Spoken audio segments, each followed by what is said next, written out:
Welcome into the Locked On Knicks podcast. On today's show, I'm going to tell you what it will take for the New York Knicks to make the Eastern Conference Finals next season. You are Locked On Knicks, your daily New York Knicks podcast, part of the Locked On Podcast Network, your team every day.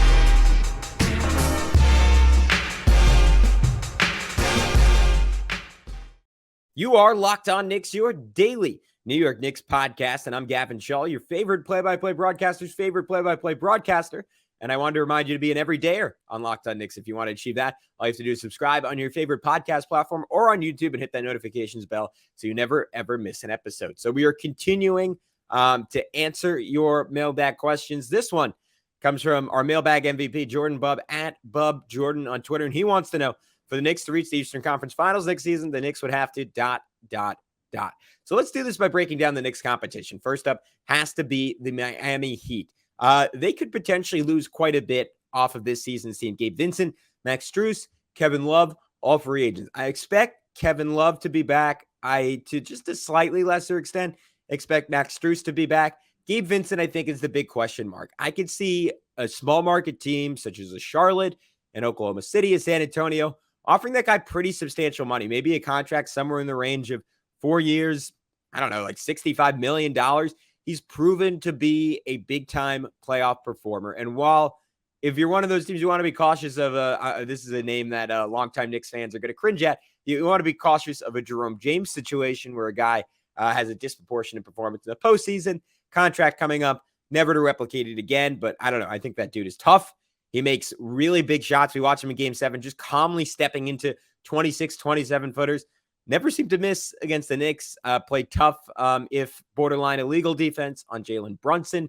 He's really, really good. I could see another team snatching him away. I think that would weaken Miami. As far as Miami's core goes, I wouldn't expect Jimmy Butler at age 34 to be better next season.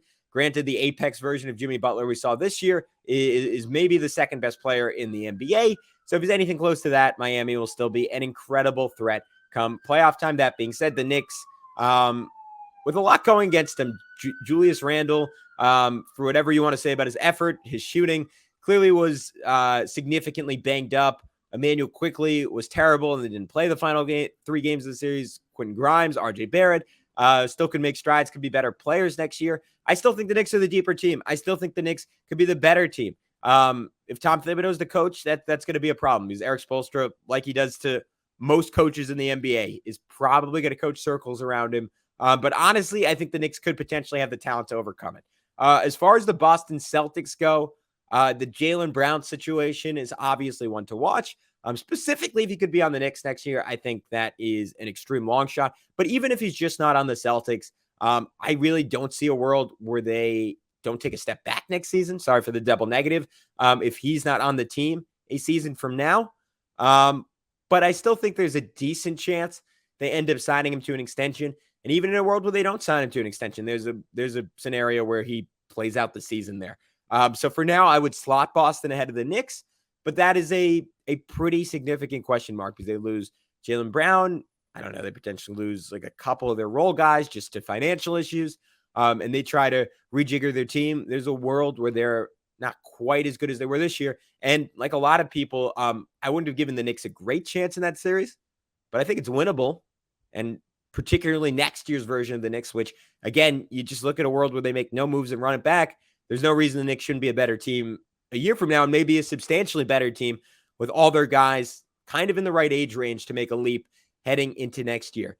As far as Philly, who knows? But I think James Harden is gone.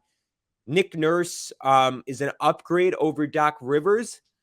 I think I question how much that matters because I just don't see their roster as being all that good, frankly, around Joel Embiid. Like, where's the depth there? Tyrese Maxey is exceptional. Is he ready to be the second best guy on a championship or even Eastern Conference Finals caliber team? Possibly.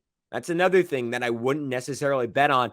And then who's the number 3 guy if James Harden leaves? Sure, that leaves a salary slot for them to fill, but we've seen Tobias Harris try and fail year after year after year of Philly to step up and be that type of player. DeAnthony Melton is excellent. He's a 6 man. I don't really see Philly making a big jump. And again, there's a world where Joel Embiid asks out. Obviously, wherever he ends up, that could shape a new Eastern Conference contender, specifically if it's the Knicks. But for now, if Philly mostly runs it back, again, I could very well see New York surpassing them. As far as Cleveland, we just punked them, right? So the one guy who could swing that, I think, is Evan Mobley. And if he continues to develop as a three-point shooter, that would dramatically change the geometry of the floor and how the Knicks have to cover the Cavs. And honestly might be enough to swing that series. But that being said, we're talking about a guy who maybe made 1-3 that entire series, is still only going to be, I think, 21 years old next season. It would take a really dramatic leap. And as long as Mobley and Allen are the Cavs front court heading into next year and the Knicks retain Mitchell Robinson and Josh Hart, I don't really see a world where Cleveland is going to be able to match the Knicks' physicality, and the rebounding issues that the Knicks present for the Cavs are just still going to be there, because Mitchell Robinson is still going to be a bigger human being. A healthy Julius Randle, I think possibly still going to be able to bulldoze Evan Mobley to some extent a year from now. Mitchell Robinson with those two bigs still going to be able to stay stationed around the rim and going to provide big-time issues for both Darius Garland and Donovan Mitchell. I just think that is a fantastic matchup for the New York Knicks. So what do the Knicks have to do on their end to reach the Eastern Conference Finals? Honestly, not a whole lot. I think it's just about internal development, and I will tell you about that in just a second. But before we get into that on Locked On Knicks, I need to tell you about one of our favorites here on the Locked On Knicks podcast, and that is, of course, FanDuel Sportsbook. Make a fast break to FanDuel during the NBA playoffs, because right now, new customers get a no-sweat first bet up to $2,500. That's $2,500 back in bonus bets if your first bet doesn't win. I am putting big money down on the NBA Finals. And if last night was an indicator to you guys, I think the Denver Nuggets are about to roll in this series. I had Nuggets in 5 coming in. I am sticking with it. Whatever the line is, I think I would bet Nuggets game in and game out. Look, who should be down in the Heat at this point? Maybe no reasonable man. I'm not reasonable. I think Nikola Jokic is too much of a mismatch. Jamal Murray and that entire team is rolling. They have the eye of the tiger. They're going to win it. There's no better place to bet all the playoff action than America's #1 sportsbook. All you have to do is visit FanDuel.com/lockedon. Get a no-sweat first bet up to $2,500. It's FanDuel.com/lockedon. FanDuel, official sports betting partner of the NBA.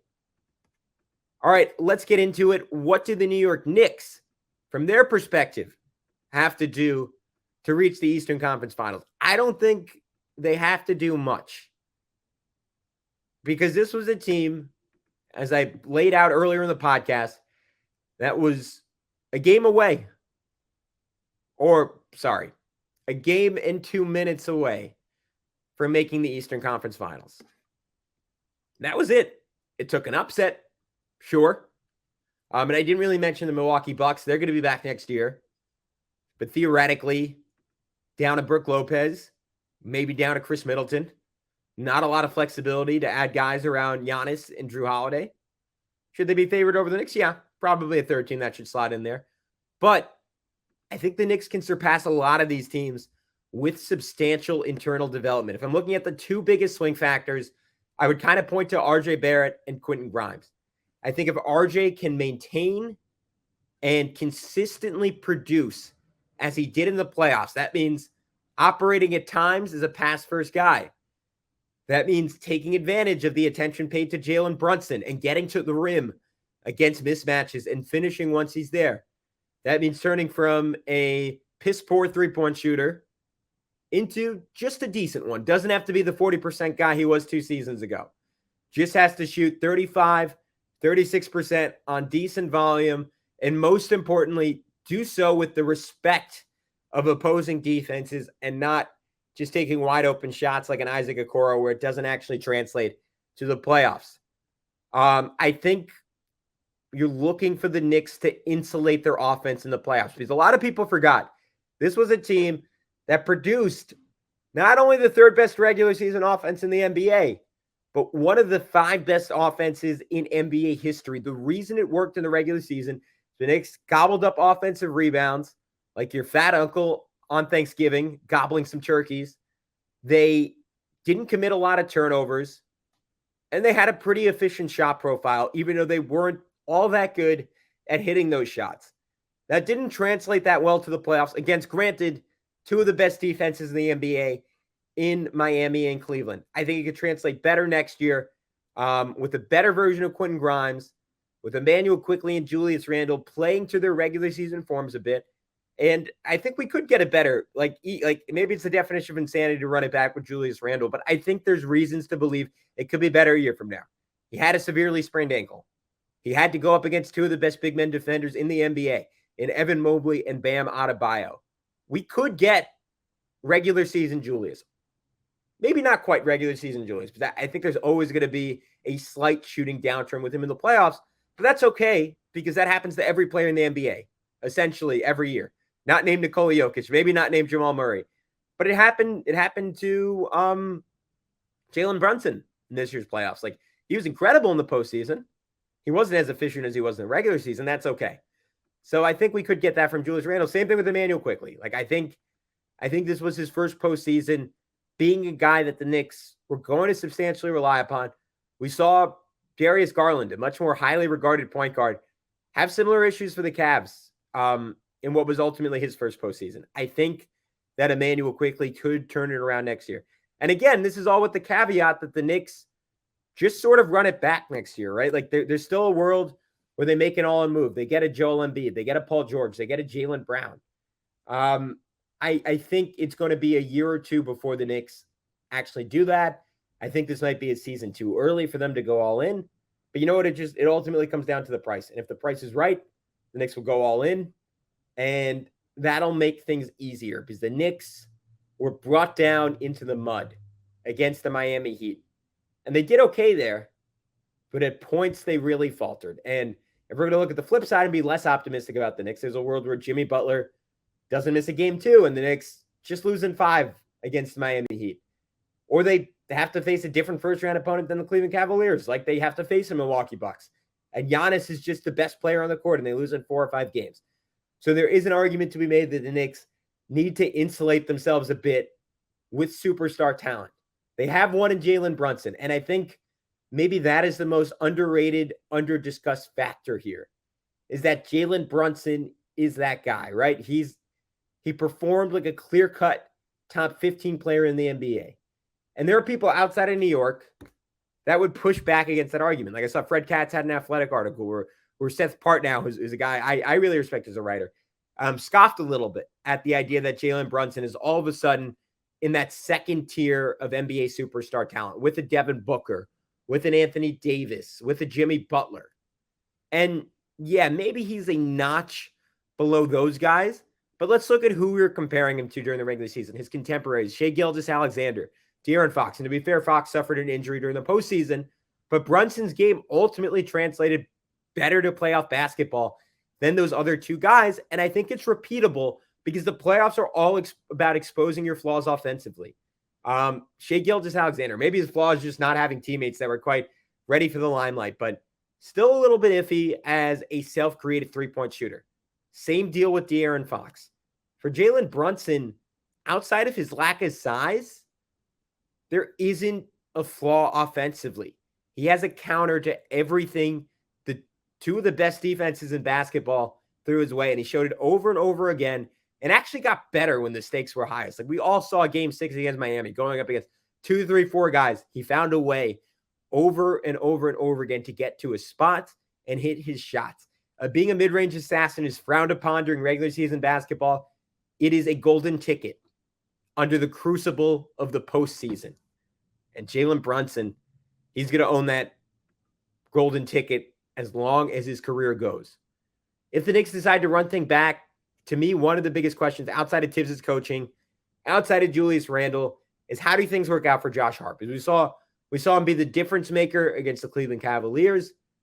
And then honestly, part of the reason the Knicks lost against the Miami Heat, his inability, his unwillingness to fire away from three-point range. That is going to have to shift next season. Again, even if he can only hit 30% of them, he has to take those shots. And he has to make just enough that defenses at least give him token coverage down the stretch of games. Because if not, I think the Knicks are not going to be able to play him. And I think having a healthy Emmanuel quickly back as his running mate, that unit that really transformed the Knicks in the regular season, could substantially alter what the Knicks do in the postseason. So now the second part of this question that we'll get into a little bit here and a little bit in our next segment. What does Miami's run say about the New York Knicks? That question asked by our guy, Aaron Candelera. He wanted to know specifically, after seeing the Heat go up 3-0 against the Celtics, this question was asked them about a week and a half ago. Have your feeling about the Knicks changed or remain the same? I think overall pretty similar, maybe just confirm them. And I think I did a pretty good job laying out what those feelings were last segment and into this segment. Like, I think the Knicks were a true blue contender, not to win an NBA title, but to reach the Eastern Conference Finals. And, you know, the playoffs are all about luck and having everything go right. And honestly, I think what's amazing about the Knicks run is they got within, again, a game and a minute of the Eastern Conference Finals, despite not having a whole lot of luck. Like when two of your three best players go down with sprained ankles and your best player is fighting through one, like that is an unlucky stretch. And look, Boston was more talented than the Knicks, but as we saw in that series, they were kind of fallible to the same thing the Knicks were against the Miami Heat, right? They were a little bit too monocentric, as the Knicks were with Jalen Brunson. The Celtics were with Jason Tatum. And at times, their offense devolved into four guys standing around and watching Jason Tatum do his thing. Very similar to the Knicks. And in some ways, the Celtics, it wasn't even that they were reliable on one star. They were too over-reliant on one facet of their game, and that was three-point shooting. And when that wasn't there, when that wasn't clicking, they basically had no answer to what Miami was doing defensively throughout that series. And then Boston just made mistakes, and Miami didn't. And we saw it from Miami over and over and over again. And again, I think that just confirms what I thought about the Knicks, where from a talent perspective, they might have even exceeded the Miami Heat, but they weren't there from a discipline perspective. They weren't there from a coaching perspective relative to Miami. Does that change a year from now? Again, open question, but it does kind of confirm the feelings I had about the Knicks already. And I think the biggest thing is that some of the Knicks role guys would legitimize, like Quentin Grimes, like what he did defensively against Jimmy Butler. I know he didn't shoot it that well, but he got respected as a shooter, and that opened up everything for the Knicks offense. And he was exceptional guarding Butler on the other end of the floor. And there was a reason the Knicks were way, way better when Quentin Grimes was on the floor. There was a reason, despite Emmanuel quickly not being able to hit a shot to save his life, they were way, way better when he was on the court, because his defense absolutely translated. Jalen Brunson, we already noted. I don't have to talk about it again. He absolutely translated. RJ Barrett flashed his pedigree for everyone to see. He whipped it out. And there was an underlying aura with RJ Barrett for his entire career of just you wait. When the postseason comes, that's when I'm going to show what I am really about. And he did it in spades against the Miami Heat. He was exceptional until that game 6. If he could be a little bit more consistent, again, that could change what the Knicks are down the road. All right, we got one more question to get to in just a sec on Locked On Knicks. All right, this final question comes from Paul. I don't 100% know how to pronounce your last name, Paul, but I'm going to take my best swing at it. Paul Mayer. It's spelled Meijer, but it is Dutch. And he said, what do you guys think Sims' upside is? Jericho Sims' upside is. And is he worth developing as a future replacement of Mitchell Robinson, meaning not getting Embiid and maybe a wing player who can shoot? Thanks from a diehard Knicks fan since 1988 from Holland, living in Brazil. First of all, shout out to you, Paul. I always say it, but I get such a kick whenever we get a message from anyone overseas. It really gives me chills to think people are listening all across the world. So shout out to you, Paul. Shout out to everyone listening overseas and, of course, domestically. I don't think Jericho Sims will ever be a replacement for Mitchell Robinson. The difference is just in their anatomy. Mitchell Robinson, 7'1" in shoes. Jericho Sims, scraping 6'10" with that afro. And because of that, he's just never going to be the same rim protector that Mitchell Robinson is. Part of it is, while Jericho Sims is a spectacular leaper, Mitchell Robinson at that height is exceptionally quick off his feet. Jericho Sims is more of a 2-foot, like bend over or bend down, like loaded up kind of guy. So he's not the same rim protector. He's not even really the same rebounder, though he's gotten a lot better than that in his second season that Mitchell Robinson is.